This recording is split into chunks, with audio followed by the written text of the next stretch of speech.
Hello everyone, today I will analyze an article titled Trump and Hicksat on Iran War, God is Good. This critique will examine how the language used in this article influences perception, highlights propaganda techniques, and reveals underlying biases, especially through the use of semantics. The headline immediately frames the discussion around the religious language linked to war. The phrase God is good is used to suggest divine approval of the military threats against Iran. The source CNN provides a reputable platform that reaches a broad audience, making this framing influential in shaping public opinion. So, the article employs words like invocation, resurrection, and reborn, which carry strong religious connotation. These words evoke biblical imagery and moral authority, shaping the reader's perception that the military actions are morally justified or supported by divine will. The use of such language manipulates emotional responses, aligning the conflict with spiritual themes. The most prominent propaganda technique here is the appeal to divine authority.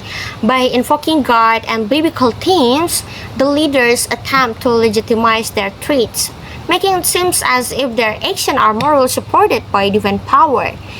This technique works how?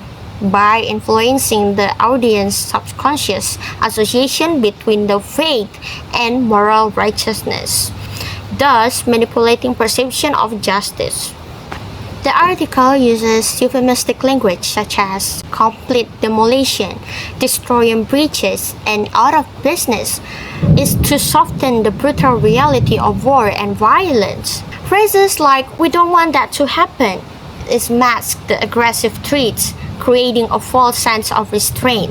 This doublespeak distorts the severity of the threats, making them seem less alarming than they truly are. Trump and Hicksat are speaking during Easter, a Christian holiday symbolizing resurrection and renewal.